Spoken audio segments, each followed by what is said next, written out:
أعوذ بالله من الشيطان الرجيم. بسم الله الرحمن الرحيم. الحمد لله رب العالمين الرحمن الرحيم مالك يوم الدين إياك نعبد وإياك نستعين اهدنا الصراط المستقيم صراط الذين أنعمت عليهم غير المغضوب عليهم ولا الضالين.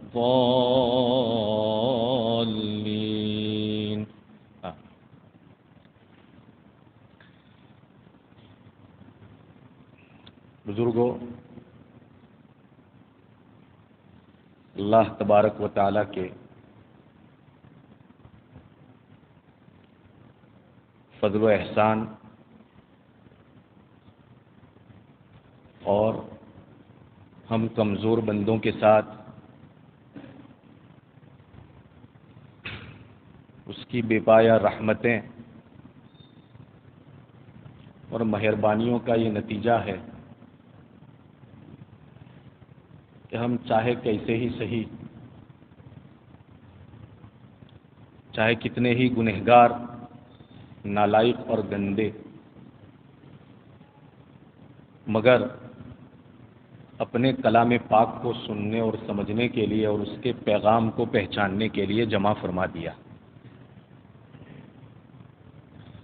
یقیناً رب تبارک و تعالیٰ کا ہمارے ساتھ اتنا بڑا احسان ہے کہ اس کے شکریہ میں جتنی رکعتیں پڑھی جائے اتنی کم ہے.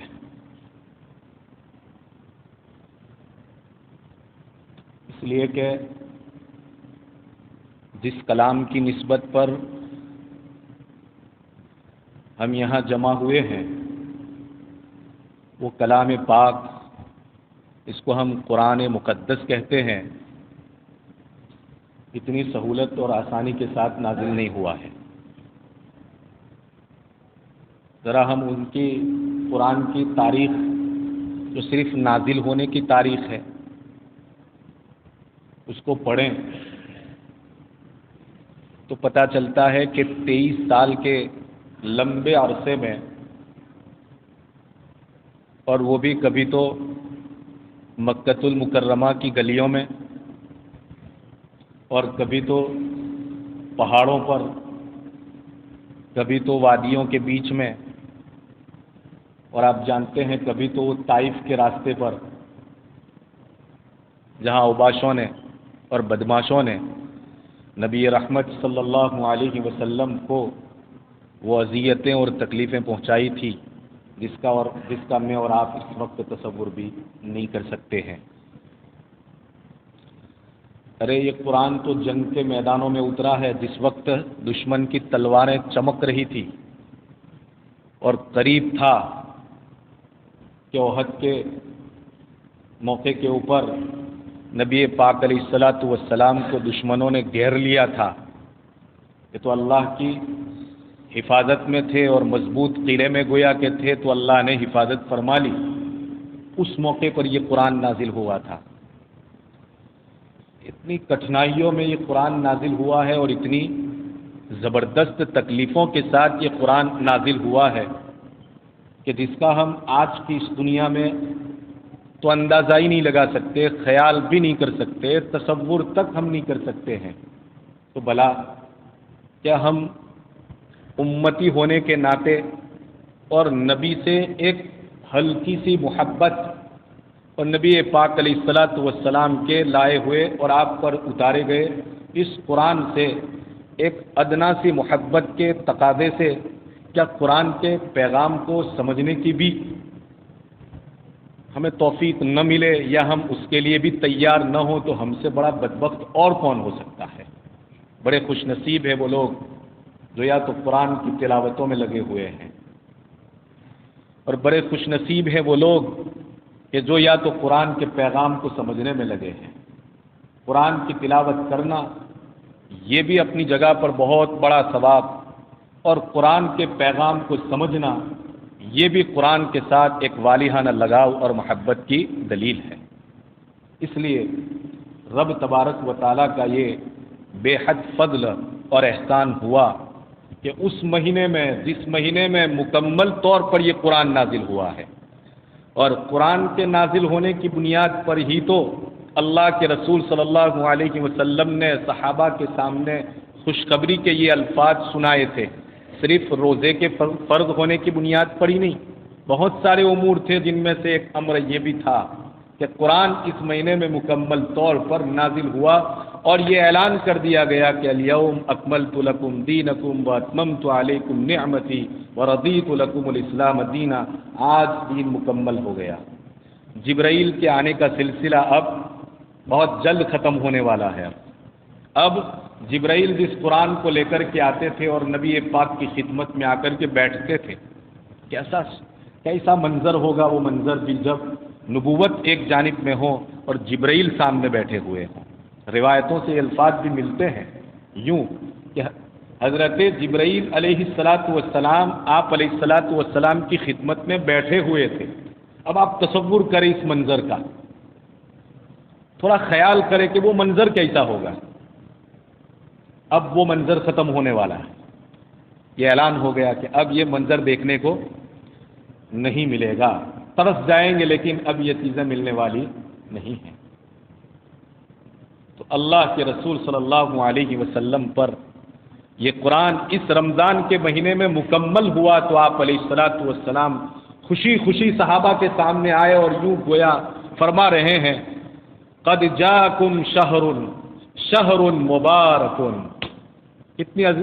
کتنی زبردست بات بیان فرمائی، قد جاءکم شہر، ایک مہینہ آیا ہے، ایک مہینہ، مہینے تو ہر ایک آتے ہیں، محرم کا مہینہ بھی آتا ہے بڑی فضیلتوں کے ساتھ، ربیع الاول کا مہینہ بھی آتا ہے بڑی فضیلتوں کے ساتھ، ارے رجب کا مہینہ بھی بڑی فضیلتوں کے ساتھ، اور حج کے مہینے ذی الحجہ کا مہینہ بڑی فضیلتوں کے ساتھ آتا ہے، لیکن وشیش اور اسپیشلٹی اگر کسی مہینے کو نبوت کی زبان سے ملی ہے تو آپ علیہ السلام نے اس مہینے کو دی ہے، جس مہینے میں خوب سے خوب قرآن پڑھا جاتا ہے۔ بتاؤ، دنیا میں کوئی مسجد میں نہیں سمجھتا ہوں یا کوئی بستی اب ایسی نہیں ہوگی کہ جہاں یا تو پورا قرآن یا قرآن کا کچھ حصہ نہ پڑھا جاتا ہو۔ ہر بستی کے اندر اب گویا کہ جہاں ایک بھی ایمان والا موجود ہوتا ہے، کسی نہ کسی طرح سے رب تبارک و تعالی اس کے دل کے اندر یہ داعیہ پیدا کر دیتے ہیں اور ایسے اسباب مہیا کر دیتے ہیں کہ وہ قرآن کی کم سے کم ایک آیت تو پڑھنے پر مجبور ہو جاتا ہے۔ اس کی خوشخبری سنائی کہ قد جاءکم شہر مبارک، بڑا برکت والا مہینہ، اور پھر فرمایا شہر عظیم، بڑی عظمتوں والا مہینہ، بہت عظیم مہینہ، جس کی عظمتوں کا کیا پوچھنا، اس کی عظمتوں کا کیا پوچھنا۔ نبوت نے ایک جگہ پر اس کی عظمتوں کے بارے میں بیان کیا ہے، رمضان کی عظمتوں کے بارے میں، کہ آپ دیکھیں کہ رمضان جیسے مبارک مہینے میں ہی ایک ایسی جنگ لڑی گئی ہے جس جنگ کو فیصلہ کن جنگ کہا جاتا ہے، یعنی کہ نبی پاک علیہ السلام کے دور میں اللہ تبارک و تعالیٰ چاہتے تو اس جنگ کو کسی اور مہینے میں مقدر فرما دیتے، لیکن اس مہینے کی فضیلت اس جنگ کو بھی حاصل ہو جائے اور اس جنگ میں شریک ہونے والے صحابہ کو بھی حاصل ہو جائے اور اس جہاد میں شریک ہونے والی صحابیات کو بھی یہ فضیلت حاصل ہو جائے، اس لیے نبی پاک علیہ السلام فرماتے ہیں کہ شہر عظیم، نہایت ہی عظمتوں والا مہینہ ہے، جس کو 3 پارٹ میں تقسیم کر دیا ہے، اس تفصیل میں مجھے نہیں جانا۔ خیر، اللہ تبارک و تعالیٰ کے احسان ہی کی بنیاد کے اوپر اور اس کے فضل ہی کی بنیاد کے اوپر اور قرآن کی عظیم نسبت کی بنیاد کے اوپر مجھے اور آپ کو اس نے توفیق دی اور ہم جمع ہو گئے، ورنہ ہم روزانہ ارادے کرتے ہیں، روزانہ نیک ارادے بھی کرتے ہیں، لیکن ان ارادوں کو ہم پائے تکمیل تک از خود نہیں پہنچا سکتے ہیں، یعنی اس کو مکمل نہیں کر پاتے ہیں۔ وجہ کیا ہے؟ وجہ یہی کہ ان ارادوں کو پورا کرنے کی رب تبارک و تعالیٰ کی جانب سے توفیق ہی نہیں ملتی ہے، اور اللہ نے آج مجھے اور آپ پر رحم کھا کر کے، ترس کھا کر کے توفیق عطا فرما دی کہ 11 مہینے میرا یہ بندہ مجھ سے بغاوت کرتا رہا، میرا کھا کھا کر کے میری ناشکریاں کرتا رہا، میری عظیم سے عظیم نعمتوں کا استعمال کرتا رہا، معصیت اور گناہوں کے سمندر میں ڈوبا گیا، زبانیں گندی کر دی اس نے، دماغ گندے کر دیے، خیالات اس نے گندے کر دیے، حرام کھا کھا کر کے اس نے پیٹ اپنا گندا کر دیا ہے، قدم اس سمت میں چلائے ہیں کہ وہ قدم بھی اب جو ہے اپنی پوترتا کو ختم کر چکے ہیں۔ 11 مہینے تک یہ کرتا رہا۔ حق تو یہ تھا کہ اسے زمین میں دھسا دیا جائے، حق تو یہ تھا کہ اس کو زمین میں دھسا دیا جائے، اسے زندہ نہ رہنے دیا جائے، اسے سلامت نہ رہنے دیا جائے، لیکن میرے رب کی 2 صفتیں رحمان اور رحیم، کریم پر تو میں بہت بول چکا ہوں، میرے رب کی 2 صفتیں، جن میں سے ایک صفت ہے صفت رحمان اور ایک صفت ہے صفت رحیم، انہی 2 صفتوں کو بیان کرنے کے لیے آج کی اس صورت کا میں نے انتخاب کیا ہے۔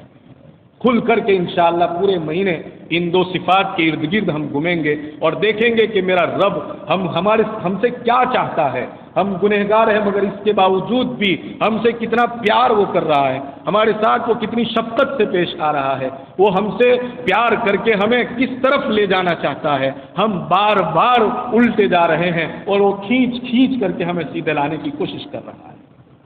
یہ رب تبارک و تعالیٰ کی شان رحیمی ہے، یہ رب تبارک و تعالیٰ کی شان رحمان ہے، جس کی بنیاد کے اوپر یہ ہو رہا ہے۔ قد جاءکم شہر مبارک، قد جاءکم شہر مبارک شہر عظیم۔ تو بزرگوں، یہ اللہ تبارک و تعالیٰ کا بے پایا احسان ہوا، بے حد احسان ہوا کہ اس قرآن کے پیغام کو صحیح سمجھنے کے لیے اور اس کے اوپر عمل کرنے کے لیے، خاص طور پر رمضان کے اس مبارک مہینے میں، اس لیے کہ رب تبارک و تعالیٰ نے ہر قسم کے شر اور فتنوں کے دروازوں کو بند کر دیا ہے۔ شیطان کو بند کر دینے کا مطلب کیا ہے؟ ذرا اس پر غور کریں۔ روایتوں میں یہ بات آتی ہے کہ وَتُسَدُّ فِيهِ الشَّيَاطِينُ وَتُغَلُّ فِيهِ الشَّيَاطِينُ، اس میں شیاطین کو بند کر دیا جاتا ہے۔ وَتُغَلُّ فِيهِ الشَّيَاطِينُ، روایات سے یہ بات ثابت ہوتی ہے، اور شیطانوں کو بیڑیوں میں جکڑ دیا جاتا ہے۔ بیڑیوں میں جکڑ دینے کے بعد گویا ان کو قید خانوں میں ڈال دیا جاتا ہے۔ یہ بات روایتوں میں آپ علیہ الصلوۃ والسلام نے ارشاد فرمائی ہے، تغل فیہ الشیاطین وتصد فیہ الشیاطین، ہے کہ نہیں؟ مگر اس کے باوجود بھی ہم یہاں جمع ہو گئے اس کی شان رحیمی کی بنیاد کے اوپر، اس کی شان رحمان کی بنیاد کے اوپر۔ اللہ تبارک و تعالیٰ نے اس مہینے کو اتنا بابرکت اور اتنا رحم کرم والا بنا دیا کہ تمام شر کے دروازوں کو بند کر دیا، شیطان کو بند کر دیا، یعنی فتنے اب ختم ہو گئے۔ ہاں، انسان کا نفس اگر خود شیطان بن چکا ہے تو وہ آزاد ہے ابھی، ورنہ اللہ نے تو اپنی طرف سے انتظام کر دیا۔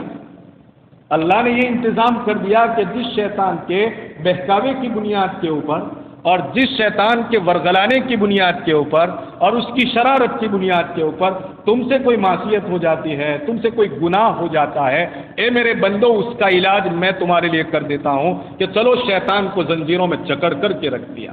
لیکن اگر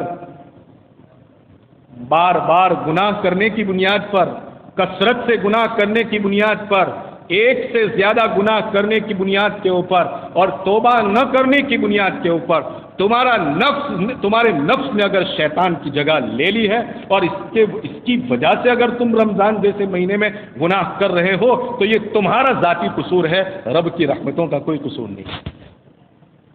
وہ کتنا رحیم ہے وہ تو دیکھو، وہ کتنا رحمان ہے کہ فتنوں کے، شرارتوں کے، گناہوں کے، معصیتوں کے جتنے بھی دروازے ہو سکتے ہیں ان تمام دروازوں کو بند کر دیا۔ ارے روایتوں میں تو نبی پاک علیہ الصلوۃ والسلام کی یہ جملے بھی ارشاد کہ تغلق فیہ ابواب الجحیم، جہنم کے دروازے تک اس میں بند کر دیے جاتے ہیں، ولم تفتح ابدا، اور وہ کبھی ولم تفتح باب من ابوابها، اس کے دروازوں میں سے ایک دروازہ بھی کھلا رہنے نہیں دیا جاتا ہے۔ اس کا مطلب کیا ہے کہ اللہ تبارک و تعالیٰ یہ کہتے ہیں کہ نہ رہے بانس نہ بجے بانسری، نہ رہے بانس نہ بجے بانسری، یعنی فتنہ ہی نہیں رہے گا تو جہنم میں کون جائے گا؟ فتنوں کا ہی دروازہ بند کر دیا گیا دنیا کے اندر، تو اب جنت جہنم کو کھول کر کے ہم کیوں رکھیں گے؟ اس لیے کہ فتنے، کفر کا فتنہ، شرک کا فتنہ ہے، گناہوں کا فتنہ، یہ سب فتنے ہی فتنے، آپ دیکھیں پورے عالم کے اندر فتنے۔ لیکن اللہ تعالیٰ فرماتے ہیں، نبی پاک علیہ الصلوۃ والسلام فرماتے ہیں کہ تصد، اس پر تو روک لگا دی ہم نے، اسٹرکٹلی پروہیبٹیڈ، کوئی چیز اب اس میں نہیں ہونے والی ہے۔ اس لیے ان فتنوں سے جو جہنم بڑھی جائے گی اور جہنم میں جن کو ڈالا جائے گا، کہاں نہ رہے بانس نہ بجے بانسری، نہ فتنے رہیں گے نہ جہنم کے دروازے کھلے رہیں گے۔ جہنم کے دروازوں کو بالکل سے بند کر دیا گیا اور نو انٹری کا گویا کہ اس کے اوپر بورڈ لگا دیا گیا۔ اور اگلا جملہ کیا ارشاد فرمایا آپ علیہ الصلوۃ والسلام نے، وَتُفْتَحُ فِيهِ أَبْوَابُ الْجَنَّةِ۔ اور اچھا ایک روایت آپ کی برکت سے یاد آ گئی، وَفُتِحَتْ فِيهِ أَبْوَابُ الْجَنَّةِ، ایک روایت میں ہے تفتح فیہ ابواب الجنہ۔ میں دونوں کا فرق سمجھاؤں آپ کو، مزہ آئے گا۔ تفتح فیہ ابواب الجنہ، جنت کے دروازے کھول دیے جاتے ہیں۔ ممکن ہے تھوڑا سا دروازہ کھولا تو گیا لیکن ابھی آدھا کھولا گیا، ایک امکان ہے کہ بھائی دروازہ کھول دو، کھولنے کے لیے کہا گیا تو آدھا کھول دیا آدھا بند ہے، یہ بات ہے۔ اور آدھا کھلا اور آدھا بند ہو، اس میں آنے جانے میں بڑے پریشانی اور دقت ہو سکتی ہے۔ نبی پاک علیہ الصلوۃ والسلام کے جملے پر ذرا غور تو کرو، کیا فرمایا آقا نے؟ وَفُتِحَتْ أَبْوَابُ الْجَنَّةِ۔ علماء جانتے ہیں اس مسئلے کو کس طرح، وَفُتِحَتْ، اور ایک دم سے دروازے کھول دیے گئے، یعنی ذرہ برابر بھی کوئی دروازہ بند نہیں رہنا چاہیے۔ تمام کے تمام دروازے ایک دم سے پورے طور پر کھول دیے جاتے ہیں۔ کیوں؟ ذرا اس پر بھی سمجھیے، اس لیے کہ میں نے اس مہینے کے اندر، رب تبارک و تعالیٰ گویا فرما رہے ہیں کہ میں نے اس مہینے کے اندر خیر ہی خیر کو وجود میں لا دیا ہے، اور خیر ہی خیر کے دروازے کھول کر کے رکھ دیے ہیں، خیر ہی خیر کے اسباب کھول کر کے رکھ دیے ہیں۔ ارے تو بسم اللہ پڑھے گا تو تجھے ثواب ملے گا، قرآن پڑھے گا تو تجھے ثواب ملے گا، ایک حرف پر 10 نیکی ملے گی، اور رمضان میں ایک حرف کے اوپر 70 نیکیاں ملے گی۔ خیر ہی خیر کھول کر کے رکھا ہے، تو 8 دروازے جنت کے کھول کر کے رکھ دیے رب تبارک و تعالیٰ نے کہ دنیا میں خیر ہوتا رہے گا اور میری جنت بڑھتی چلی جائے گی۔ یہ رب تبارک و تعالیٰ کی شان رحیمی اور اس کی شان رحمانیت نہیں تو اور کیا چیز ہے۔ اب آپ اس پر آپ ذرا غور کریں ان باتوں کے اوپر کہ نبوت نے کیسی کیسی بشارتیں اس مہینے میں سنائی ہیں۔ یہ اس لیے سنائی تاکہ لوگوں میں شوق پیدا ہو، لوگوں میں ذوق پیدا ہو، لوگوں میں جذبات نیکی کے اوپر جائیں، لوگ رب کی طرف کھینچے کھینچے چلے آئیں۔ بڑے سے بڑا گنہگار، زانی سے زانی ہی کیوں نہیں ہے، غیبت کرنے والا بھی کیوں نہیں ہے، جھوٹ پر جھوٹ بولنے والا بھی کیوں نہیں ہے، اور کہہ لیجئے کہ بڑے سے بڑا ظلم کرنے والا، قاتل سے قاتل اور ظالم سے ظالم اور زیادتی سے بڑی زیادتی کرنے والا بھی کیوں نہیں ہے۔ رب یہ فرماتا ہے کہ اس مہینے کے اندر کوئی تعصب نہیں، آ جا میرے در کے اوپر ایک مرتبہ مانگنے کے لیے، دیکھ میری شان رحیمی کی بنیاد کے اوپر میں تجھے نہ نوازوں تو مجھے کہنا۔ تو اللہ تبارک و تعالیٰ نے مجھے اور آپ کو اسی بنیاد کے اوپر اس کام کے لیے جمع فرما دیا ہے۔ یہ کوئی چھوٹا سا کام نہیں ہے، ہر عمل کا کوئی اثر ہوتا ہے، یاد رکھو، ہر عمل کا کوئی اثر ہوتا ہے۔ چاہے چھوٹا سا بچہ بھی کوئی عمل کرتا ہے، کوئی کام کرتا ہے، اس کا اثر۔ چھوٹے سے بچے نے اپنے ہاتھ کے اندر ایک کانچ کا گلاس، شیشے کا گلاس اٹھایا اور اٹھا کر کے چھوڑ دیا، یہ اس کا عمل ہوا، اس کا اثر یہ ہوا کہ گلاس ٹوٹ گیا، جبکہ اس کو معلوم تک نہیں ہے کہ چھوڑنے کی بنیاد کے اوپر گلاس ٹوٹ جاتا ہے۔ یہ بات وہ نہیں جانتا ہے، اس کو یہ بھی معلوم نہیں کہ گلاس ٹوٹ جائے گا تو نقصان ہوگا، اس کا بھی اس کو علم نہیں ہے۔ تو جب ایک چھوٹے سے بچے کے عمل کا بھی ایک اثر ہوتا ہے تو ایک بڑا، ایک جوان، ایک بوڑھا جس کو شریعت نے مکلف بنایا ہے، جس کو اللہ تبارک و تعالیٰ نے جس سے کچھ تقاضے وابستہ کر رکھے ہیں، جس سے اللہ تبارک و تعالیٰ نے کچھ مطالبے رکھے ہیں کہ تجھے یہ کام کرنے ہیں، اب اگر وہ کوئی عمل کرے تو کیا اس کے عمل کا کوئی اثر ہوتا ہے کہ نہیں ہوتا ہے؟ ضرور ہوتا ہے۔ دیکھو صحابہ کے سامنے سب سے پہلے قرآن ہی اترا، سب سے پہلے کیا اترا؟ قرآن، اور قرآن ہی کا وہ اثر تھا کہ سمیہ جیسی عورت، آپ دیکھیں سمجھیے، میں تھوڑا فاؤنڈیشن تیار کر رہا ہوں تاکہ بات کو سمجھنے میں ہمیں آسانی رہے۔ ایک دن کے فاؤنڈیشن پر 25 دن 26 دن ہمیں چلنا ہے۔ آپ دیکھیں یہ قرآن جب پڑھا گیا، نبوت، یہ بالکل صف اول کے مسلمانوں کی میں بات کر رہا ہوں۔ حضرت خباب بن ارت رضی اللہ تعالیٰ عنہ، حضرت سمیہ رضی اللہ تعالیٰ عنہ، یہ وہ بالکل شروع زمانے کے مسلمان ہیں۔ آپ دیکھیں ان کے سامنے قرآن پڑھا گیا، اور ابھی تو بہت چھوٹی سی مقدار قرآن کی اتری تھی، پورا قرآن تو مدینے میں مکمل ہوا، پورا قرآن تو کہاں مکمل ہوا؟ مدینے کے اندر مکمل ہوا، اور یہ جو میں بات کرنے کے لیے جا رہا ہوں مکۃ المکرمہ کی۔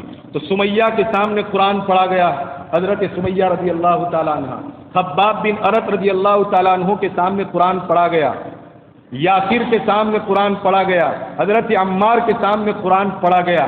اس چھوٹی سی چند آیتیں ان کے سامنے پڑھی گئی تھی، لیکن یقین مانو مسلمانوں، یقین مانو ایسی اسپرٹ پیدا ہوئی تھی، ایسے جذبات پیدا ہوئے تھے، ایسے حوصلے پیدا ہوئے تھے، ایسے حوصلے پیدا ہوئے تھے کہ کافروں اور مشرکوں نے سمیہ کو تو 2 اونٹوں کے ساتھ 2 ٹانگیں باندھ کر کے ایک اونٹ کو اس سمت میں اور ایک اونٹ کو دوسری سمت میں دوڑا کر کے بیچ سے چیر دیا گیا تھا۔ یہ قرآن کا اثر تھا، جس کی بنیاد پر سمیہ جیسی عورت، ایک عورت جو ویسے ہی مردوں کے مقابلے میں انتہائی نازک ہوا کرتی ہے، مردوں کے مقابلے میں انتہائی نازک ہوا کرتی ہے، مرد وہ چیزیں برداشت کر لیتے ہیں مگر عورتوں سے برداشت نہیں ہوتا ہے، لیکن یہ سمیہ تھی کہ اللہ لا الہ الا اللہ محمد رسول اللہ کا کلمہ جو پڑھ لیا تھا اس کو چھوڑنے کے لیے تیار نہیں ہوئی، اپنے آپ کو چیر دیا گیا، ختم کر دیا گیا، وجود تک مٹا دیا گیا، اس کا استتو تک باقی نہیں رہنے دیا گیا۔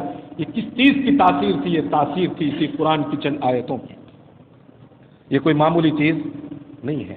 جب بھی معاشرے کے اندر اصلاحات ہوئی ہے، جب بھی سوسائٹی اور سماج کے اندر نکھار پیدا ہوا ہے، اب تاریخ پر غور کرے اور مطالعہ کرے، اسی قرآن کی بدولت ہوا ہے۔ عالم اسلام کی میں بات کروں، اگر بہت تفصیل سے وہ بات نہیں کہنی ہے، میں صرف قرآن کے چند اثرات کو حسن البنا شہید رحمۃ اللہ علیہ، ایک ابھی سمجھ لیجئے کہ بہت ماضی کے ہی، ماضی قریب تو نہیں، ماضی بعید بھی نہیں، لیکن درمیان کے ایک بہت بڑے عالم دین اور بہت بڑے بزرگ گزرے ہیں، جو ملک شام، فلسطین اور ادھر اور افریقہ کے ملکوں کے اندر انہوں نے بہت محنت کی، بہت محنت کی، اور ایک پوری ٹیم انہوں نے تیار کی، جس ٹیم کا نام شاید آپ نے سنا ہوگا، الاخوان المسلمون۔ الاخوان المسلمون نام کی انہوں نے ٹیم تیار کی، جنہوں نے مصر میں انقلاب پیدا کیا، جنہوں نے ملک شام یعنی کہ سیریا کے اندر انقلاب پیدا کیا، اور کئی ملکوں کے اندر انہوں نے انقلاب پیدا کیا۔ میں نے اس تاریخ کو بہت ہی گہرائی کے ساتھ پڑھا ہے، اور بہت ہی حد تک جو ہے اس کو سمجھنے کی میں نے کوشش کی ہے کہ حسن البنا شہید رحمۃ اللہ علیہ نے یہ بھٹکے ہوئے جوانوں کو کس طرح سے جمع کیا تھا، یہ بھٹکے ہوئے جوانوں کو کس طرح سے جمع کیا ہوا تھا، جو ویسٹرن کلچر کے اندر ڈوب چکے تھے، جو کہہ لیجئے کہ مغربی سنسکرتی کے اندر ایک دم سے لٹ پٹ ہو چکے تھے۔ حسن البنا شہید رحمۃ اللہ علیہ نے کیسے ان کو مجاہد اسلام بنا دیا، کیسے انہوں نے معاشرے کی خرابیوں کو ختم کرنے کے لیے ایک ایک سپاہی ان کو بنا دیا۔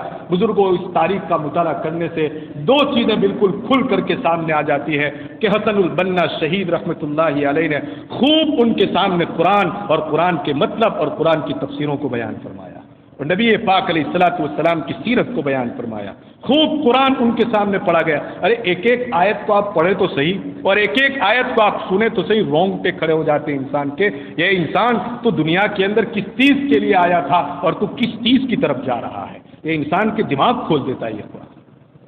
اس لیے ہمارا یہ عمل بظاہر ایک معمولی سا نظر آ رہا ہے کہ اثر کے بعد سے ایک مختصر سا وقت لے کر کے ہم یہاں پر بیٹھ گئے، اور پھر یہ ہے کہ ابھی غروب ہونے والا ہے، اور غروب ہوگا تو ہم جو ہے یہاں سے رخصت ہو جائیں گے، لیکن آج نہیں تو کل۔ میں آپ کو انٹینشن سمجھانا چاہتا ہوں کہ آج نہیں تو کل، اگر آج سورج نہیں نکل رہا ہے تو کل ضرور نکلنے والا ہے، آج اگر تبدیلی پیدا نہیں ہو رہی ہے تو کل ضرور تبدیلی پیدا ہونے والی ہے۔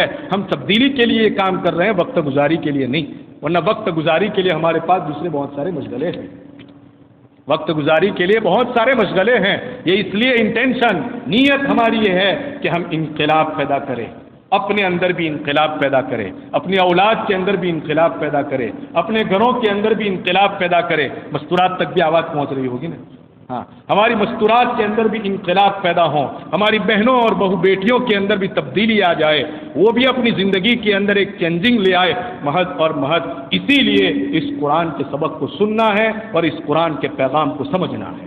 یہ نیت کرے، نیت کرنے میں ہمارا کچھ نہیں بگڑ رہا ہے، نیت کرنے میں ہمارا کچھ نہیں جا رہا ہے، ایک پیسہ بھی ہمارا خرچ نہیں ہو رہا ہے، اور کسی چیز کا بوجھ بھی نہیں پڑ رہا ہے، اور اس کو پیشانی کے اوپر لکھنے کی بھی ضرورت نہیں ہے کہ کوئی کہے کہ ریاکار ہے۔ اگر کوئی چیز بورڈ پر لکھ دی جائے تو ریاکار کا لیبل لگا سکتے ہیں آپ کہ یہ دکھلاوا ہے، یہ شہرت کے لیے ہیں، مگر اللہ تبارک و تعالیٰ نے میری اور اپنی تبدیلی کے لیے جس چیز کو ضروری قرار دیا ہے اس چیز کو اس قدر مخفی رکھ دیا اور اس قدر آسان رکھ دیا کہ کوئی تمہاری نیت پر انگلی اٹھانا چاہے تو انگلی تو کٹ سکتی ہے لیکن تمہاری نیت کے اوپر وہ انگلی نہیں اٹھا سکتا۔ یہ من جانب اللہ ہے، یہ سب چیزیں انٹینشن ہمارا یہ ہونا چاہیے، نیت ہماری یہ ہونی چاہیے کہ قرآن کی ایک آیت ہی کیوں نہ صحیح مگر اس ایک آیت کی بنیاد کے اوپر میں اپنے اندر تبدیلی پیدا کرنا چاہتا ہوں، ربا میرے اندر تبدیلی پیدا فرما دیجیے۔ یہ نیت بھی ہونی چاہیے ہماری اور یہ دعائیں بھی ہماری ہونی چاہیے۔ انشاءاللہ اللہ کی ذات سے امید ہے۔ پھر دوبارہ یہ الفاظ دہراتا ہوں، آج نہیں تو کل، آج نہیں تو کل اس چیز کا ضرور بھی ضرور، یہ 15 20 25 سالوں سے یہ جو سلسلہ چل رہا ہے، کیا یہ رونق اور یہ چمک دمک جو آپ دیکھ رہے ہیں کیا ویسے ہی ہے؟ نہیں، یہ قرآن کی تلاوت ہے، یہ قرآن کی تفسیر ہے، یہ قرآن کی ایک ایک آیت کا پیغام جو ممبروں سے میرے اور آپ کے کانوں تک پہنچایا جا رہا ہے۔ یہ ہمارے چھوٹے چھوٹے بچے جو ہر گھر سے حفظ قرآن کی دولت سے مالا مال ہو رہے ہیں، حافظ قرآن بن رہے ہیں، اور بعضوں کو اللہ مزید توفیق دیتے ہیں تو اس کے معنی کو سمجھتے ہیں، اس کے مطالب کو سمجھ رہے ہیں۔ بس اسی بنیاد کے اوپر یہ چہل پہل نظر آتی ہے، ہم تو یہ سے ہیں اور ہم ویسے ہیں، ہمارے یہاں تو ایسا ہے ویسا ہے۔ میں بہت ہی پازیٹیو سوچ رکھتا ہوں اس معاملے کے اندر کہ الحمدللہ اتنی ساری ٹوپیوں کے اندر اتنا بڑا مجمع جو نظر آتا ہے، کیا ابھی بھی یہ خرابی پر محمول کیا جائے گا یا اس کو اچھائی کے اوپر محمول کیا جائے گا؟ بتاؤ تو صحیح، یہ غور کرنے کی چیز ہے۔ ہمارے آقا نے تو ہمیشہ مثبت سوچ پر مجھے اور آپ کو چھوڑا تھا، ہمیشہ پازیٹیو سوچ کے اوپر چھوڑ کر اس دنیا سے گئے ہیں نبی پاک علیہ الصلوۃ والسلام۔ اس لیے اس کے اثرات ہوں گے، لیکن اس کے لیے انتظار کرنا پڑے گا، اس کے لیے ٹھیک اور درست نیتیں ہم کریں گے انشاءاللہ۔ تو ضرور بھی ضرور قرآن کے اس پیغام کو ہم جو ہے سنیں گے اور سن کر کے اس کے اوپر عمل کریں گے تو تبدیلیاں پیدا ہوگی۔ قرآن کے پیغامات میں سے جس صورت شریفہ کا میں نے انتخاب کیا ہے وہ آپ سمجھ گئے، جو میں نے تلاوت کی ہے، ہو سکتا ہے اس سے پہلے بھی اس کی تفسیر ہوئی ہو، مجھے معلوم نہیں ہے، لیکن دوبارہ بھی اگر آ جائے تو قرآن کی زبان میں وَذَكِّرْ فَإِنَّ الذِّكْرَىٰ تَنفَعُ الْمُؤْمِنِينَ، بار بار کہتے رہیے، بار بار کہتے رہیے، اس لیے کہ بار بار کہنا تو مسلمانوں کو نفع دیتا ہے، اس لیے دوبارہ بھی صحیح۔ سورہ فاتحہ کو چھوڑ کر کے آپ سورہ بقرہ اور سورہ ناس اس پورے قرآن کو جمع کریں، اپنے مقصد کی طرف میں آنا چاہتا ہوں۔ تو اس کے خلاصے کے طور پر یعنی قرآن کی سورہ بقرہ سے لے کر کے سورہ ناس تک کے جتنے بھی سبجیکٹ ہیں اس میں بیان کیے ہوئے اور اس کے جتنے بھی مضامین ہیں ان تمام مضامین کی مکمل اسٹڈی کی جائے، اس پر ریسرچ کیا جائے، اس کا ایک دم سے گہرائی کے ساتھ مطالعہ کیا جائے، اور اس مطالعے کے بعد نچوڑ کے طور پر اگر چند چیزوں کو نکالا جائے تو وہ 4 چیزیں ہیں پورے قرآن کو۔ ان میں سے سب سے پہلی چیز میں اپنی مدرسے کی زبان سے ہٹ کر کے میں بات کرنا چاہتا ہوں، علماء سمجھ جائیں گے اس لیے کہ، اور ہماری عوام بھی جو ہے وہ بھی سمجھ جائیں، اس لیے ان الفاظ سے تھوڑا میں نیچے اتر کر کے بات کرنا چاہتا ہوں اور ایک دم آسان ہو جائے گا انشاءاللہ۔ کہ پوری انسانیت، الفاظ پر دھیان دیجئے، میں مسلمان نہیں بول رہا ہوں اس وقت، کیونکہ قرآن سب کے لیے ہے، قرآن صرف مسلمانوں کے لیے نہیں ہے، یہ بہت بڑی غلط فہمی ہے۔ ہم بھی یہ سمجھتے ہیں کہ ہمارا قرآن، میں کہتا ہوں سب کا قرآن ہے یہ، کون مسلمان کون کافر، قرآن نے کہیں بھی یہ تفریق نہیں رکھی ہے۔ ہاں قرآن نے فرق کیا ہے ماننے والے اور نہ ماننے والوں کا فرق کیا ہے، ایک میرے انعام کے مستحق ہے، ایک میری سزا کے مستحق ہے۔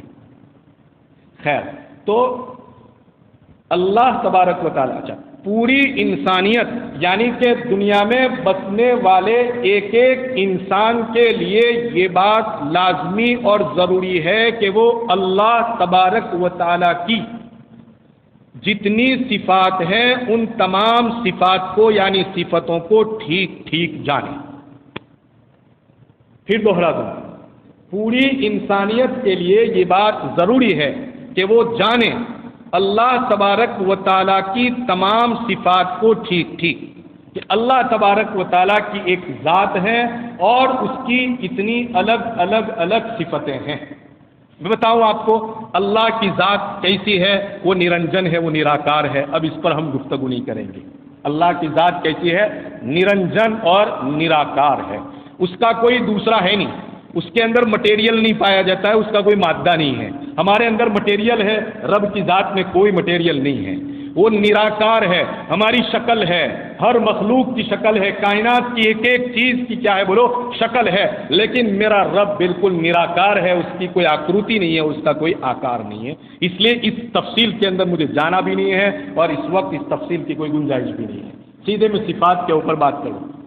اس کے علاوہ اللہ تبارک و تعالیٰ کی الگ الگ صفتیں ہیں. جیسا کہ رحمان یہ اس کی ایک صفت ہے، رحیم یہ اس کی ایک صفت ہے، قادر ہونا یہ اس کی ایک صفت ہے، نافع یعنی کہ نفع پہنچانے والا یہ اس کی ایک صفت ہے، ضار یعنی کہ نقصان دینے والا ہونا یہ اس کی ایک صفت ہے. اللہ تبارک و تعالیٰ کی 99 صفات ہیں قریب قریب.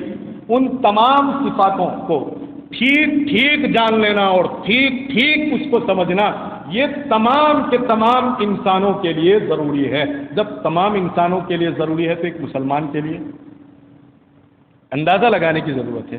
جب تمام انسانوں کے لیے ان صفات کو جاننا اور پہچاننا اور ان صفتوں کو سمجھنا ضروری ہے تو ایک مومن اور مسلمان کے لیے یہ ضرورت کس حد تک بڑھ جاتی ہے. اور دوسری چیزوں کے جاننے کے مقابلے میں پرائیورٹی کا اگر مسئلہ آ جائے تو سب سے زیادہ اور بڑی اگر پرائیورٹی کسی کو دی جا سکتی ہے تو باری تعالیٰ کی صفات یعنی اللہ تبارک و تعالیٰ کی صفتوں کو جاننے کو. یہ ایک سمجھنے کی چیز ہے. اب کیوں جاننا ضروری ہے؟ میں ابھی تمام صفتوں کو تو بیان نہیں کروں گا، لیکن کیوں جاننا ضروری ہے یہ بات بتا کر کے اپنی بات شروع کروں گا. دیکھو دنیا میں جتنے بھی مذہب باطل مذہب ہے، قرآن نے باطل مذہب سے اتنی گفتگو کی ہے کہ ہر جگہ پر وہ بار بار باطلوں کی طرف اشارہ کر رہا ہے. اس لیے میں ان مذہب کی طرف آپ کی توجہ دلانا چاہتا ہوں. قرآن ہی کی روشنی کے اندر کوئی الگ سے بات کرنا نہیں چاہتے. صرف قرآن وہ جو الگ الگ آیتوں میں اس کو بیان کیا ہے میں اس کو خلاصے کے طور پر بیان کر دیتا ہوں کہ اللہ تبارک و تعالیٰ نے دنیا میں جتنے بھی باطل مذہب پائے جاتے ہیں ان باطل مذہبوں میں سے دور جانے کی ضرورت نہیں ہے. میں اپنے ملک کے مذہبوں کو لے لیتا ہوں جس پر قرآن نے گفتگو کی ہے. قرآن کہتا ہے قل هو اللہ احد، کہہ دیجئے کہ اللہ ایک ہے. اور پھر کہا ایک ہے، اس کا مطلب کیا ہوا؟ اس کے ساتھ کوئی شریک نہیں ہے. ہندوستان میں بسنے والے مشرکین کی نفی کر دی گئی یہاں. یہ قرآن ان مشرکوں سے بھی بات کر رہا ہے. آپ دیکھیں ذرا اندازے گفتگو دیکھیں قرآن کا. اللہ الصمد وہ بے نیاز ہے، اس کو کوئی ضرورت نہیں ہے. وہ جو کام کرنا چاہتا ہے تنے تنہا کرتا ہے. اس کو کسی کام کو کرنے کے لیے کسی کی مدد کی اس کو ضرورت نہیں ہے. وہ بارش برسانا چاہے سکون میں بھی، بروچ میں بھی اور ولن میں بھی، ہندوستان میں، پاکستان میں، یورپ میں، ایشیا میں، جہاں جہاں بھی افریقی ممالک میں وہ بارش برسانا چاہے اسے کسی کے تعاون کی ضرورت نہیں. وہ مجھے اور آپ کو سمجھانے کے لیے یہ کہا جا رہا ہے کہ فلاں نے فرشتے کو مقرر کر دیا، وہ ان کی عبادت میں ان کو مقرر کر دیا، ورنہ میرے رب کو ان کی بھی ضرورت نہیں ہے. یہ ہے رب تبارک و تعالیٰ کی صفات کی صحیح پہچان. اب اس کی صحیح پہچان کی ضرورت اس لیے پڑی کہ اگر صفات باری یعنی رب تبارک و تعالیٰ کی صفتوں کو ٹھیک ٹھیک نہیں آپ پہچانیں گے تو الگ الگ مذہب وجود میں آتے چلے جائیں گے. ایک صفت کو غلط سمجھ لیا تو ایک اور دین وجود میں آ جائے گا. دوسری صفت کو غلط سمجھا تو دوسرا دین وجود میں آ جائے گا. دنیا کے یہ جو باطل مذہب پائے جاتے ہیں ان مذاہب کو سمجھنے کے لیے آپ اگر مطالعہ کریں اور اس کی اسٹڈی کریں تو آپ سمجھیں گے کہ انہوں نے کہاں گڑبڑ کی ہے. اللہ کی صفتوں کو سمجھنے میں گڑبڑ کی اور اس کی بنیاد کے اوپر ان کو جو ہے اسلام کی دولت نہیں ملی اور انہوں نے ایک نیا دین اختیار کر لیا. اگر وہ ان صفتوں کو سمجھنے کے لیے ایک بات اور وضاحت کر دوں، یہ جو دوسرے مذہب کے جوگی پائے جاتے ہیں اور بڑے سنت پائے جاتے ہیں، وہ بڑی تپسیا کرتے ہیں اور بہت ہی حد تک جو ہے اللہ یعنی کہ ان کے کہنے کے مطابق ایشور تک پہنچنے کی وہ کوشش کرتے ہیں، جس کو معرفت کہتے ہیں۔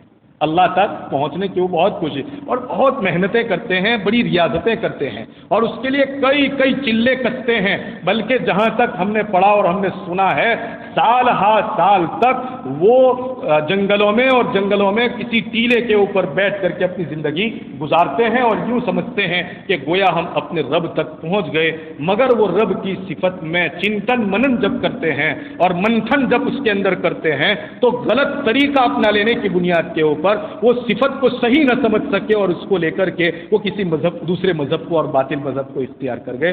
آئیے اس کی ایک چھوٹی سی مثال سمجھا دوں۔ اللہ تبارک و تعالیٰ کی ایک صفت ہے، صفت نافع۔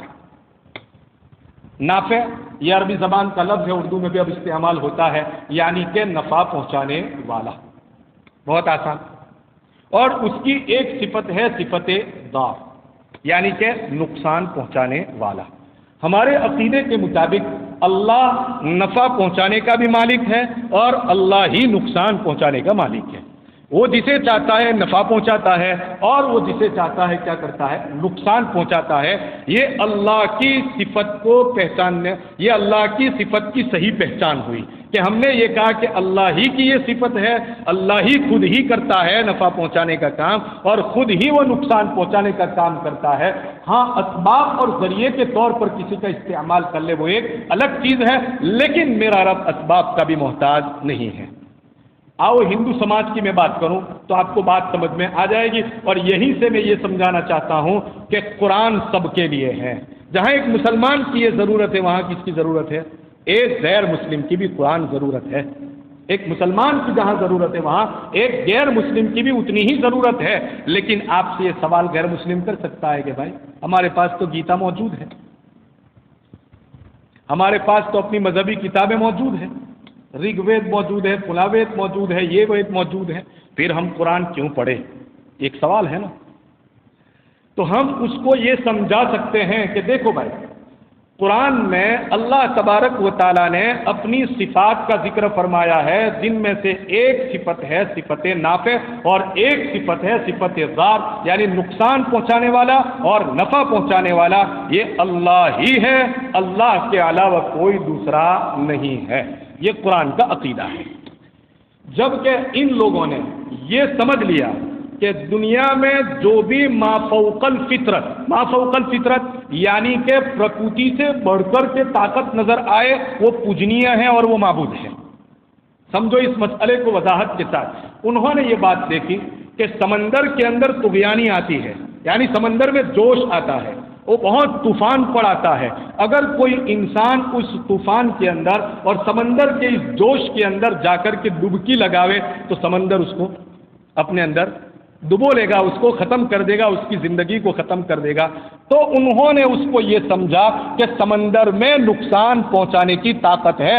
چنانچہ صبح ہوتے ہی آپ دیکھیں تو کئی لوگ یا آپ کی نرمدا سے گزرتے ہوئے ٹرین میں بیٹھ کر کے آپ کو جب سابقہ پڑے گا تو آپ دیکھیں گے جب بھی نرمدا ندی سے گزر ہوتا ہے تو اس کے سامنے ہاتھ جوڑ کر کے کھڑے ہو جاتے ہیں۔ ایک مرتبہ آج سے 6-7 سال پہلے کی بات کروں، میں نے ایک ہندو سے پوچھا تھا کہ جناب آپ اس کے سامنے کیوں کھڑے ہو گئے اس طرح سے، اور کچھ پیسے بھی انہوں نے وہاں پر ڈالے اپنے عقیدے کے مطابق۔ سو انہوں نے یہ جواب دیا تھا کہ اس لیے کہ یہ پوجنیہ ہے، یعنی کہ یہ ہمارے لیے معبود کا درجہ رکھتی ہے، اور اس کی وجہ یہ ہے کہ اس میں نفع پہنچانے کی صلاحیت بھی ہے اور نقصان پہنچانے کی بھی صلاحیت ہے۔ میں نے پوچھا نقصان پہنچانے کی صلاحیت کیا ہے وہ بتاؤ؟ تو انہوں نے جواب دیا کہ نقصان پہنچانے کی صلاحیت یہ ہے کہ ابھی آپ ڈبکی لگائیں گے تو آپ ڈوب جائیں گے، اور نفع پہنچانے کی صلاحیت یہ ہے کہ اگر اس کا پانی لے کر کے کھیتوں میں ڈالا جائے گا تو کھیت اگیں گے۔ کتنی معقول بات، لوجیکلی بات نظر آ رہی ہے۔ اگر کسی کو اپنے دھرم کا، اپنے مذہب کا، اپنے قرآن کا ٹھیک سے علم نہ ہو تو آپ سمجھ سکتے ہیں کہ بولا بالا مسلمان بہت جلد اس بات کے اندر آ سکتا ہے کہ نہیں آ سکتا ہے، بہت جلد پھنس سکتا ہے، الا یہ کہ اللہ اس کا محافظ ہو، اللہ اس کی حفاظت فرمائے، وہ ایک الگ چیز ہے۔ یہ ایک سوال تھا جو کسی بھی انسان کے دماغ کو ہلا دینے والا سوال۔ تو میں نے سوچا اس کے اوپر کہ یہ ما فوق الفطرت کی بات کر رہے ہیں. ایک مثال میں بعد میں اس کا جواب دوں گا آپ کو کہ اس کا جواب کیا ہے. تو اس نے کہا کہ دیکھو یہ چیز ہے. تو خیر سمندروں کے اندر گویا کہ نقصان پہنچانے کی صلاحیت ہے، تو انہوں نے سمندر کو اپنا معبود بنا لیا اور کہہ دیا کہ ہمارا پوجنیہ ہے. یہاں سے اللہ کی ذات کے مقابلے میں ایک شریک وجود میں آ گیا، شرک ہوا یہاں پر، جو ہمارا قرآن کسی بھی صورت کے اندر اس کو قبول کرنے کے لیے تیار نہیں ہے. بہت سارے لوگ کہتے ہیں کہ عوام کے سامنے قرآن بیان کریں گے ان کو کیا سمجھ میں آئے گا، لیکن میرا سوال یہ ہے کہ حضرات صحابہ پہلے عوام ہی تھے، ان کے پاس قرآن نہیں تھا. نبوت نے جب ان کے سامنے قرآن پڑھا اور انہی صفات کو نبوت نے ان کے سامنے پڑھ کر کے سنایا تو ان کی بھی سمجھ میں آ گیا تھا یہ قرآن. کیوں نہیں سمجھ میں آیا؟ جب کہ انٹینشن اور نیت لے کر کے کوئی بیٹھے کہ قرآن مجھے سمجھنا ہے تو ضرور بھی ضرور اللہ تبارک و تعالیٰ کی مدد آتی ہے اور وہ چیز سمجھ میں آ جاتی ہے. یہ تو میرا قرآن ہے. وَلَقَدْ يَسَّرْنَا الْقُرْآنَ لِلذِّكْرِ فَهَلْ مِن مُدَّكِرٍ وَلَقَدْ يَسَّرْنَا الْقُرْآنَ لِلذِّكْرِ فَهَلْ مِن مُدَّكِرٍ. کیا ہے کوئی اس قرآن سے نصیحت حاصل کرنے والا؟ ہم نے تو اس قرآن کو بالکل آسان کر کے رکھ دیا ہے. قرآن کا یہ دعویٰ ہے. ہاں عمل مشکل ہو سکتا ہے لیکن سمجھنا مشکل نہیں ہو سکتا ہے. یہ دونوں چیزوں میں فرق ہے. ایک جگہ قرآن نے یہ کہا کہ یہ مشکل ہے، آیت ذہن میں نہیں آ رہی ہے، ایک جگہ کہا کہ یہ مشکل ہے، اور ایک جگہ پر کہا کہ وَلَقَدْ يَسَّرْنَا، یہ قرآن کیا ہے بولو ایک دم سے آسان ہے. تو وہاں پر علماء نے یہی بات لکھی ہے کہ اس کا سمجھنا آسان ہے، اگر سے عمل کوئی کرے اور عمل کے بعد میں اس کو دشواری پیش آتی ہو ایک الگ چیز ہے، ورنہ سمجھنے میں کوئی دشواری پیش آ سکتی نہیں ہے. خیر یہ مضمون آپ کی سمجھ میں انشاءاللہ آ جائے گا اور آ رہا ہوگا. تو انہوں نے کہا کہ دیکھو یہ چیز اس طرح سے ہے. پھر ما فوق الفطرت یعنی کہ پراکرتک طور پر جو چیزیں بھی نفع اور نقصان پہنچانے والی ہے ان میں انہوں نے کہا کہ دیکھو یہ صبح سویرے سورج نکلتا ہے، یہ سورج صبح نکلتا ہے اور ہمیں نفع بھی پہنچاتا ہے اور نقصان بھی پہنچاتا ہے. اس سورج کی تپش کو برداشت نہ کرنے کی بنیاد کے اوپر انسان کو موت واقع ہو جاتی ہے. اگر کھیت کے اندر جو چیزیں ہم نے اگائی ہے صحیح وقت پر نہ کاٹی جائے اور اسی دھوپ کے اندر، تپتی دھوپ کے اندر چھوڑ دی جائے اور رہنے دی جائے تو پھر اسی پاک کو یہ چیز نقصان پہنچاتی ہے. اور اگر اس کو بالکل ڈھانپ دیا جائے ان پودوں کو اور ان درختوں کو اور سورج کی ایک کرن کو بھی اس کے اوپر نہ پڑنے دیا جائے تب بھی اس کو نقصان پہنچاتا ہے. دیکھو اس سے سمجھ میں آتا ہے کہ سورج بھی کوئی چیز ہے، سورج میں بھی نفع اور نقصان پہنچانے کی صلاحیت ہے. سمجھ میں آ رہی ہے بات؟ اور اسی بنیاد کے اوپر جب شام میں سورج ڈھلتا ہے، جب شام میں سورج ڈھلتا ہے تو جتنے بھی سرکاری محکمے پائے جاتے ہیں، خاص طور پر پولیس اسٹیشن ہوا کرتا ہے اور اس قسم کے اور فوجی اڈے جہاں پر ہوا کرتے ہیں، وہاں عین غروب ہونے کے وقت سوریاست ہونے سے پہلے پہلے ایک بیوگل بجایا جاتا ہے، اور بیوگل جب بجایا جائے اس موقع کے اوپر جو جس استھتی میں ہوا کرتا ہے، جس حالت اور پوزیشن کے اندر ہوا کرتا ہے، اس کو اسی حالت اور پوزیشن کے اندر چند سیکنڈوں کے لیے، چند منٹوں کے لیے رہنا ہے، اور جو لوگ کھڑے ہیں وہ اس کو سلامی دیتے ہیں اور سلامی دے کر کے گویا کہ اس کے معبود ہونے کا حق ادا کرتے ہیں اور یہ کہتے ہیں کہ اگر اس کے ساتھ یہ نہ کیا جائے، اگر اس کے ساتھ یہ نہ کیا جائے تو یہ اپنی صفت ذاریت یعنی کہ نقصان پہنچانے کی صفت کی بنیاد پر کل ہمیں نقصان پہنچائے گا. جب اگے گا تو کل ہمیں کیا پہنچائے گا؟ نقصان پہنچائے گا. اور آج اگر اس کو نمن اور وندن کیا جائے تو کل وہ جب اٹھے گا اور جب اگے گا تو ہمیں کسی طرح کا نقصان تو کیا بلکہ نفع پہنچائے گا. آپ ایک ایک چیز کو اٹھا کر کے دیکھیں، کتنی مثالیں میں آپ کو دیتا چلوں، ایک ایک چیز کو آپ اٹھا کر کے دیکھیں، ہر چیز کے اندر ہر کنکر ان کا شنکر اور ہر پتھر ان کی دیوی. انہوں نے کہا کہ یہ پتھر بھی نفع پہنچا سکتے ہیں اور نقصان پہنچا سکتے ہیں. جناب کس طرح کہ یہ ہمارے مندروں میں مسجدوں میں لگ جائے تو بڑے خوشنما نظر آتے ہیں، بڑی زینت بن جاتے ہیں، اور یہی پتھر اگر اٹھا کر کسی کے سر کے اوپر مار دیا جائے تو جان لیوا ثابت ہوتا ہے. عقل گئی تو کس طرح گئی وہ بھی دیکھنے جیسی چیز ہے. لوجک نام کی کوئی چیز باقی نہیں رہی. عقل سے سوچنے کی کوشش کر رہے تھے اور اس عقل کا ایسا استعمال کیا کہ اسی عقل نے ان کو بیوقوف بنا کر کے چھوڑا. عقل کا غلط استعمال ایک یہ بھی ہے، انسان ہر چیز میں عقل دہراتا ہے، عقل کہ نہیں یار ہماری سمجھ میں نہیں آتا ہے، نہیں ہماری سمجھ میں نہیں آتا ہے، ہماری سمجھ میں نہیں آتا ہے. تو جو چیز سمجھنے کی ہوتی ہے وہ بھی سمجھ میں نہیں آتی ہے اور آخرکار بیوقوف، مجنون اور پاگل بن کر کی زندگی گزارتا ہے. تو یہاں بھی دیکھو تو کہا پتھر مارتا ہے تو سر توڑ دیتا ہے. یہ بھی نفع اور نقصان پہنچانے کی اس کے اندر صلاحیت پائی جا رہی ہے. بڑی عجیب و غریب انہوں نے فلسفہ. اب ہم ان سے یہ کہہ سکتے ہیں جناب کہ ہمارا قرآن ایک بات کہتا ہے، ہمارا قرآن ایک بات کہتا ہے کہ ان اللہ علی کل شیء قدیر، اللہ تبارک و تعالی ہر چیز کے اوپر قادر ہے. سمندر کے اندر طغیانی پیدا کرنا اور سمندر کے اندر جوش پیدا کرنا، جوش پیدا ہونے کے بعد کسی کا ڈوب جانا یہ دوسرے نمبر کی چیز ہوئی، لیکن سمندر میں پانی پہنچانا اور پانی پہنچانے کے بعد اس میں جوش کو پیدا کرنا اور اس میں طغیانی کو پیدا کرنا، اس میں سرکشی کو پیدا کرنا، اس چیز کے اوپر اگر کوئی قادر ہے تو بتاؤ وہ خود سمندر قادر ہے یا رب تبارک و تعالیٰ کی ذات قادر ہے؟ اگر چند دنوں کے لیے بارش نہ برسائی جائے، چند سالوں کے لیے بارش نہ برسائی جائے تو جناب سے میں نے کہا تھا کہ کیا نرمدا میں ایک قطرہ بھی پانی رہ سکتا ہے؟ تو یہ پانی کا قطرہ کس کا محتاج ہے؟ اللہ کی ذات کا محتاج ہے. معلوم ہوا کہ ندی نالوں اور جھرنوں اور کہہ لیجیے کہ سمندروں دریاؤں کے اندر کسی بھی قسم کا نفع پہنچانے کی اور نقصان پہنچانے کی ادنا صلاحیت بھی موجود نہیں ہے. یہ سوچنے کی چیز ہے. یہ سورج روزانہ نکلنا چاہتا ہے، روزانہ اس کی ڈیوٹی ہے، وہ نکلنا چاہتا ہے، لیکن اب بارش کے ایام آ رہے ہیں. اللہ تبارک و تعالی نفع بخش بارش کا انتظام فرماوے ہم سب کے لیے، نقصان دہ بارش سے ہماری حفاظت فرماوے، ہمارے کھیتوں کو لہلہاتے کر دے اور اس کو دیکھ کر کے ہم اللہ کو یاد کرنے والے بن جاویں. دعا کرنی چاہیے، اس لیے کہ کبھی کبھی قرآن نے اس منظر کو بڑے عجیب و غریب یعجب الزراء، یہ کھیتیاں جب لہلہاتی ہے تو کسانوں کو بڑی ہی خوشنما نظر آتی ہے. اس موقع کے اوپر قرآن نے یہ بات کہی کہ اسی موقع کے اوپر کسان آپے سے باہر ہو جاتا ہے، اسی موقع کے اوپر کسان اپنے رب کو بھول جاتا ہے. لہذا خاص اس موقع کے اوپر، جس موقع پر میری کھیتی لہلہا رہی ہے، مجھے اپنے رب کا شکر ادا کرنا چاہیے تاکہ وہ اس کی لہلہاہٹ کو باقی رکھے، اس کی لہلہاہٹ کو باقی. تو دیکھو یہ سورج روزانہ نکل رہا ہے اور روزانہ نکلنا چاہتا ہے، لیکن کچھ دن وہ بھی ہوا کرتے ہیں کہ وہ نکل بھی جاتا ہے، سب کچھ ہو جاتا ہے، مگر اللہ تبارک و تعالیٰ انہی بارش اور بارش کے پانی سے بھرے ہوئے بادلوں کو حکم دیتا ہے کہ خبردار ادھر مت جانا، بالکل عین اسی سورج کے سامنے کھڑے ہو جاؤ اور ذرہ برابر اس کی ایک شعاع اور اس کی ایک کرن کو بھی زمین کے کسی حصے کے اوپر پڑنے مت دینا. اگر سورج میں نفع اور نقصان پہنچانے کی صلاحیت ہوتی تو بادلوں کو چیرتا ہوا بھی وہ اپنی شعائیں وہاں پر پھینک سکتا ہے. میرا قرآن یہاں بات کر رہا ہے، ایک مسلمان کو تو وہ سمجھا ہی رہا ہے، لیکن ایک غیر مسلم سے بھی یہ خطاب کر رہا ہے کہ کہاں ان سمندروں کے پیچھے اپنے آپ کو کھپا رہے ہو، کہاں ان سورج کو دیوی اور دیوتا مان رہے ہو، اب آگ کی پوجا کرنے لگے. مجوسیوں سے پوچھیں گے آپ تو یہی کہتے ہیں کہ آگ میں ما فوق الفطرت طاقت موجود ہے، اور پراکرتک طاقت جس کو کہا جاتا ہے کہ ہماری سمجھ میں آنے والی نہیں ہے، ایسی طاقت موجود ہے کہ وہ جلاتی ہے.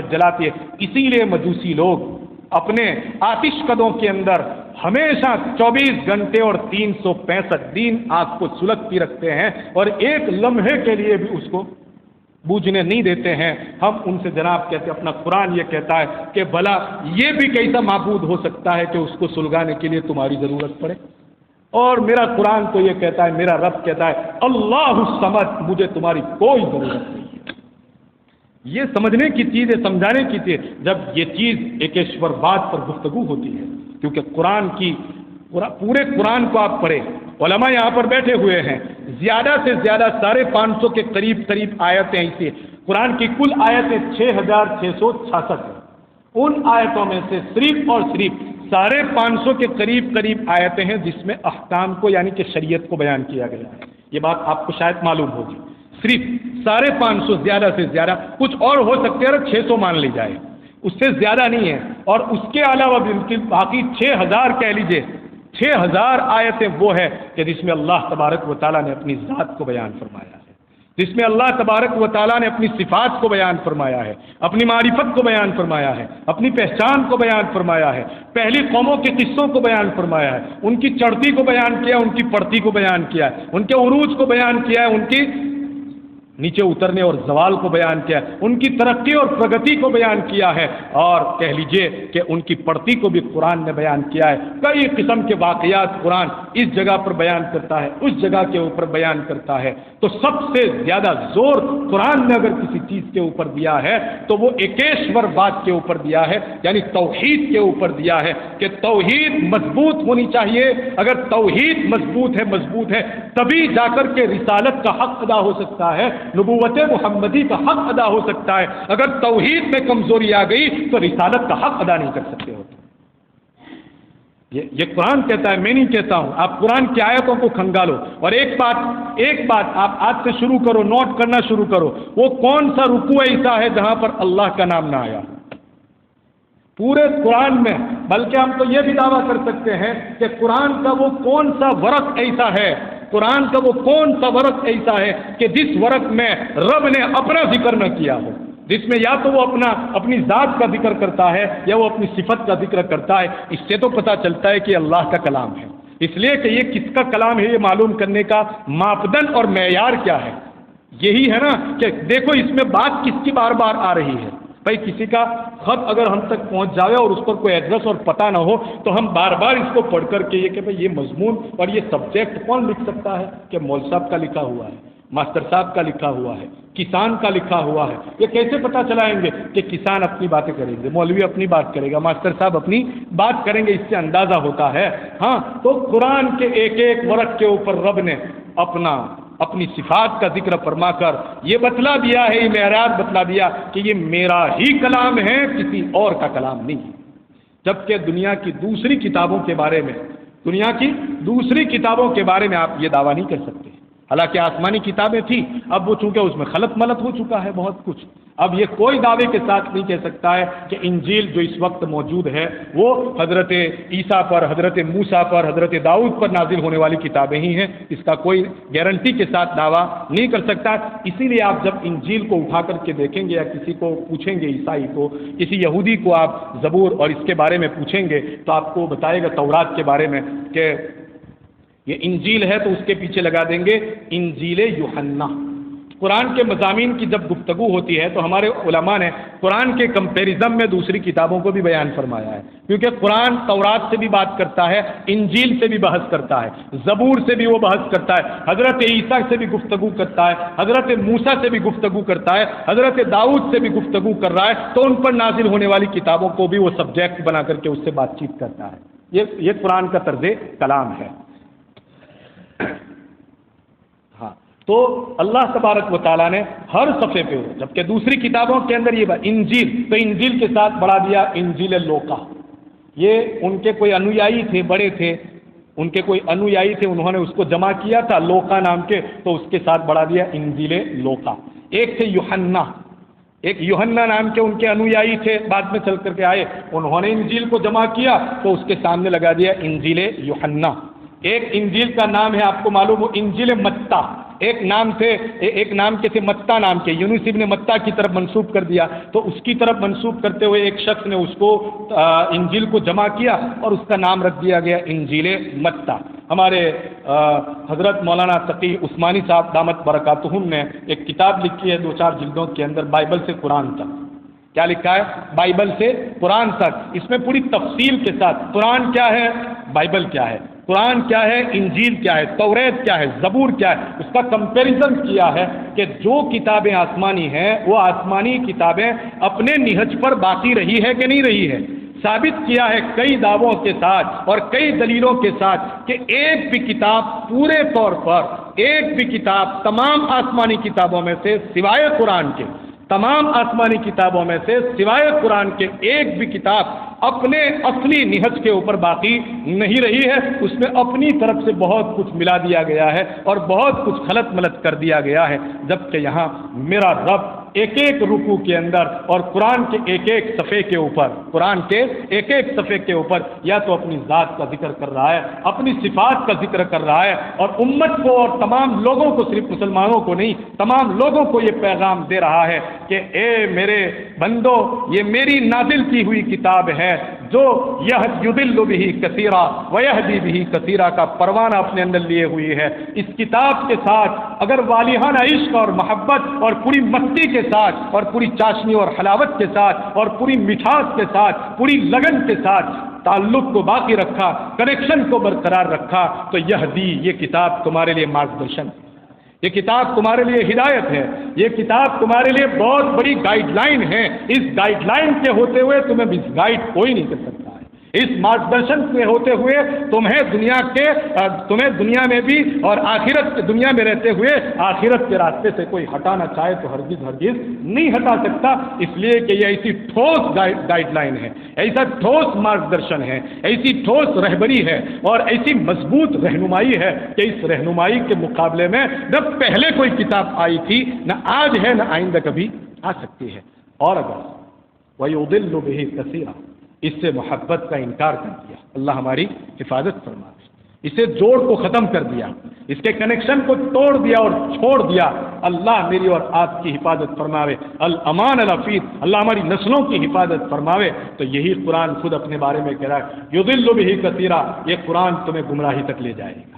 یہ قرآن کتاب ہدایت ہے، اور اگر اس کو صحیح طور پر استعمال نہیں کیا گیا تو یہ قرآن تمہیں دوسرے راستے کی طرف لے جائے گا.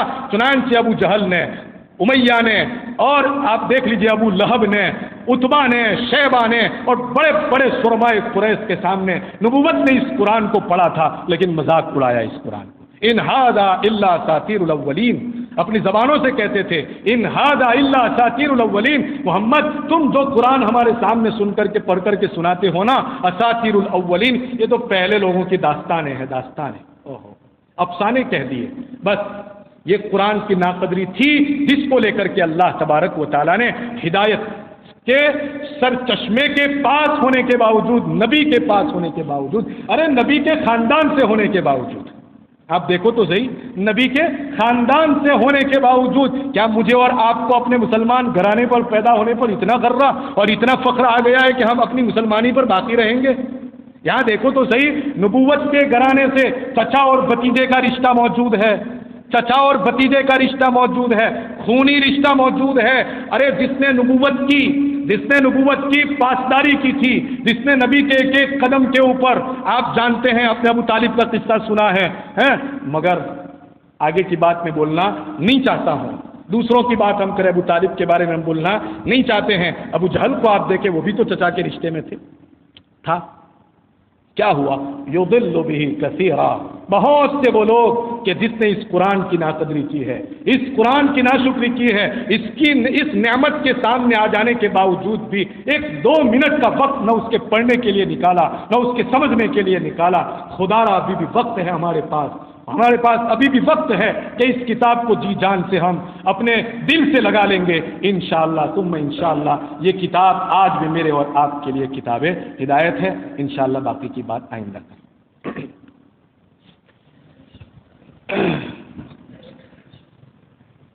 سبحان اللہ والحمد للہ ولا الہ الا اللہ واللہ اکبر ولا حول ولا قوة الا باللہ العلی العظیم. سبحان اللہ وبحمدہ عدد خلقہ ورضا نفسہ وزینة عرشہ ومداد کلماتہ. اللہم لا نحصی ثناء علیک انت کما اثنیت علی نفسک. اللہم لا نحصی ثناء علیک انت کما اثنیت علی نفسک. اللہم لا نحصی ثناء علیک انت کما اثنیت علی نفسک. یا حی یا قیوم، یا حی یا قیوم، اصلح لنا شاننا کلہ ولا تکلنا إلى أنفسنا طرفة عين ولا تنزع منا صالح ما أعطيتنا. اللهم صل على محمد، اللهم صل على محمد النبي الأمي الطاهر الزكي صلاة تحل بها العقد وتفك بها الكرب. اللهم صل على محمد ما اختلف الملوان وتعاقب العسران وكرر الجديدان واستقل الفرقدان، وبلغ روحه وأرواح أهل بيته منا التحية والسلام، وبارك وسلم تسليما كثيرا كثيرا. ربنا ظلمنا أنفسنا وإن لم تغفر لنا وترحمنا لنكونن من الخاسرين. ربنا ربنا ظلمنا انفسنا وان لم تغفر لنا وترحمنا لنكونن من الخاسرين ربنا آتنا في الدنيا حسنة وفي الآخرة حسنة وقنا عذاب النار وقنا عذاب القبر وقنا عذاب الحشر وقنا عذاب الفقر وقنا عذاب الدين واحشرنا يوم القيامة مع المتقين مع الإيمان واحشرنا يوم القيامة مع المتقين مع الأبرار واحشرنا يوم القيامة مع المتقين مع الأبرار اللهم أنت ربي لا إله إلا أنت خلقتني وأنا عبدك وعلى عهدك ووعدك ما استطعت وأعوذ بك من شر ما صنعت وأبوء لك بنعمتك علي وأبوء بذنبي فاغفر لي فإنه لا يغفر الذنوب إلا أنت فاغفر لي فإنه لا يغفر الذنوب إلا أنت فاغفر لي فإنه لا يغفر الذنوب إلا أنت يا غفار الذنوب يا ستار العيوب يا غفار الذنوب يا ستار العيوب يا غفار الذنوب يا ستار العيوب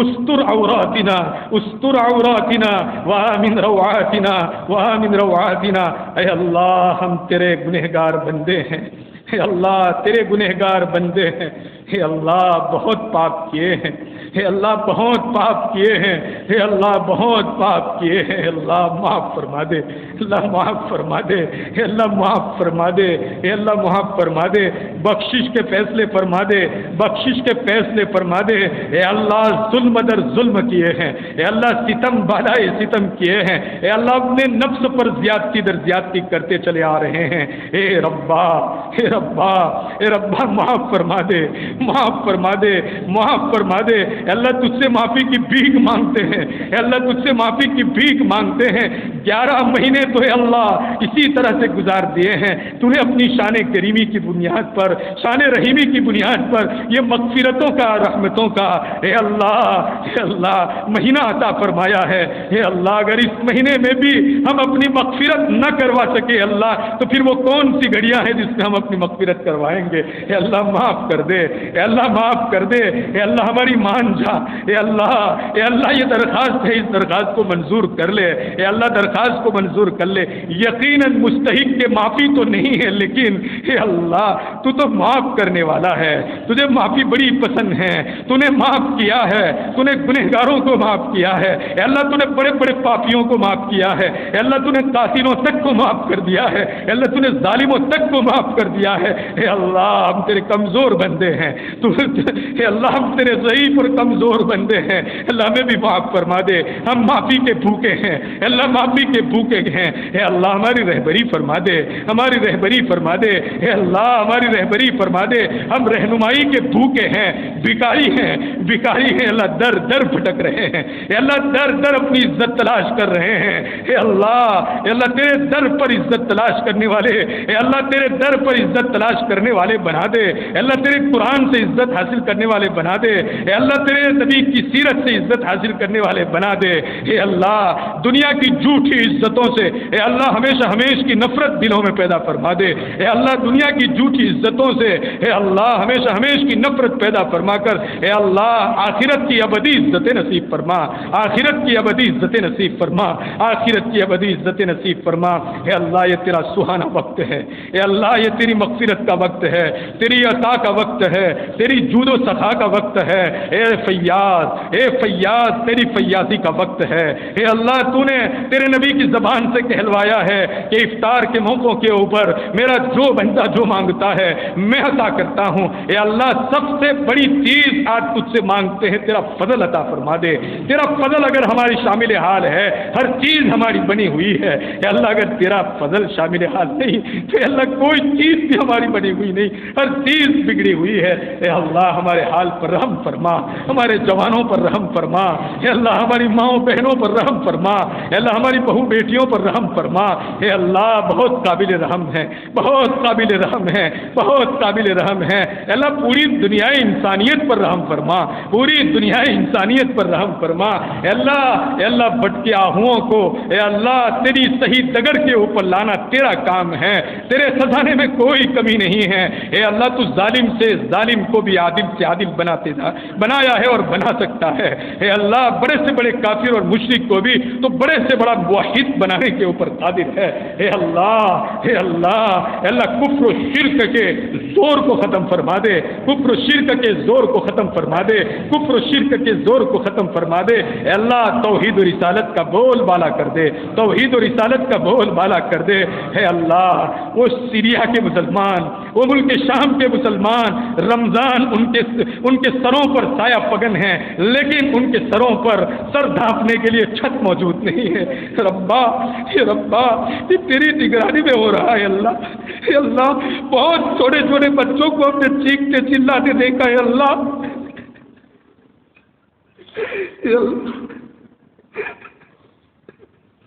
اے ربا ان بیچاروں پر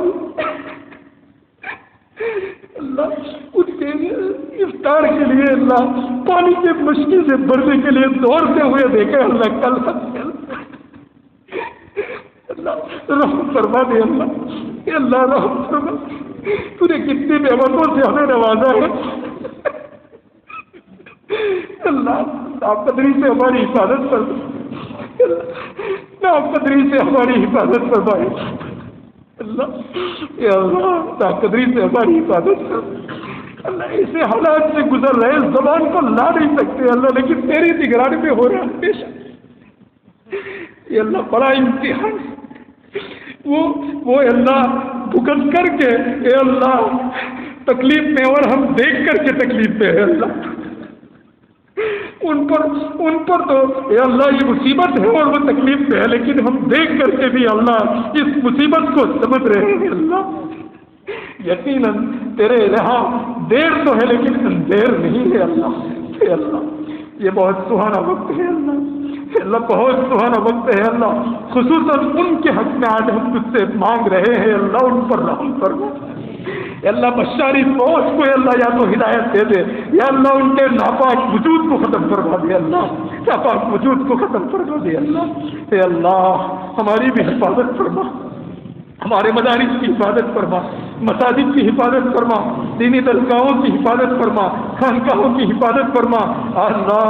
اے اللہ دینی مراکز کی حفاظت فرما، اے اللہ دعوت کے کام کی حفاظت فرما، اے اللہ دعوت کے کام کی حفاظت فرما، اے اللہ اس کے نیت کی حفاظت فرما، اے اللہ دعوت کے صحیح نیت کی حفاظت فرما، اے اللہ صحیح نیت کی حفاظت فرما، اسلام کا بول بالا فرما، اسلام کا بول بالا فرما۔ مجمع بڑی تمناؤں کے ساتھ تیرے دربار میں بیٹھا ہوا ہے اللہ، اے اللہ بڑی امیدوں کے ساتھ تیرے دربار میں دامن پسارے ہوئے ہیں اللہ۔ نہیں معلوم کیا امیدیں وابستہ ہوگی ان کی، اے اللہ ان کی کیا آرزویں ہیں، اے اللہ تو جانتا ہے، اے اللہ تو جانتا ہے۔ اے اللہ ہر ایک کی جائز اور نیک تمنائیں پوری فرما، جائز اور نیک تمنائیں پوری فرما۔ اے اللہ ہماری مستورات صبح سے لے کر کے شام تک اپنے جوانوں کے لیے، اپنے شوہروں کے لیے، اپنے بچوں کے لیے افطار کے سامان میں اور افطار کے لیے اے اللہ مشغول نظر آ رہی ہیں۔ اے اللہ ان کے اس مشغول ہونے کو قبول فرما لے، اے اللہ ان کے اس مشغول ہونے کو قبول فرما لے۔ اے اللہ ان کی بھی کچھ آرزویں اور تمنائیں ہوگی، اے اللہ وہ بھی کچھ چاہتی ہوگی اپنے شوہروں سے، اپنی اولاد سے، اے اللہ اپنے جوانوں سے۔ اے اللہ ان کی نیک چاہتوں کو پوری فرما دے، ان کی نیک چاہتوں کو پوری فرما دے۔ اے اللہ دور دراز بیٹھے ہوئے اے اللہ بہت سے لوگ ہم سے یہ امیدیں وابستہ کیے ہوئے ہیں کہ ہمارے لیے دعائیں کی جائے، اے اللہ ان کا نام نہیں لے سکتے ہیں، وہ دور دراز ملکوں میں جو پھیلے ہوئے بیٹھے ہوئے ہیں ہمارے اوپر، ہمارے بچوں کے اوپر اور ہماری بستی کے اوپر اے اللہ دام درم سکون اے اللہ تعاون کا ہاتھ بڑھاتے رہتے ہیں۔ اے اللہ آج تو ان کا تعاون فرما، اے اللہ ان کی مدد فرما، ہم سب کی مدد فرما۔ اے اللہ حرمین شریفین کی زیارت مقدر فرما دے، بار بار یہ زیارت مقدر فرما۔ اے اللہ روض رسول پر مقبول صلاۃ و سلام پیش کرنے کی سعادت نصیب فرما، جو مانگا عطا فرما، مانگنے سے رہ گئے وہ بھی عطا فرما، اپنی شان عطا فرما، جناب نبی کریم صلی اللہ علیہ وسلم کے صدقے میں عطا فرما، انبیاء اولیاء شہداء صدیقین صالحین تیرے نیک بندے اور ان کے نیک اعمال کے صدقے میں عطا فرما۔ سب سے بڑی چیز اپنا فضل عطا فرما۔ اللہم انا نسألک من خیر ما سألک به نبیک و حبیبک محمد صلی اللہ علیہ وسلم ونعوذ بک من شر ما استعاذك منه نبيك وحبيبك محمد صلى الله عليه وسلم وأنت المستعان وعليك البلاغ ولا حول ولا قوة إلا بالله العلي العظيم سبحان ربك رب العزة عما يصفون وسلام على المرسلين والحمد لله رب العالمين برحمتك يا أرحم الراحمين. کچھ انفرادی دعاؤں کا بھی اہتمام کیا جائے. اجتماعی دعاؤں کے ساتھ ساتھ انفرادی دعا بھی بڑی مؤثر ثابت ہوتی ہے. ابھی بھی 20 منٹ کا وقت تقریباً موجود ہے ہمارے پاس. یہاں بیٹھ کر یا اپنے گھر جا کر کے بھی. السلام علیکم.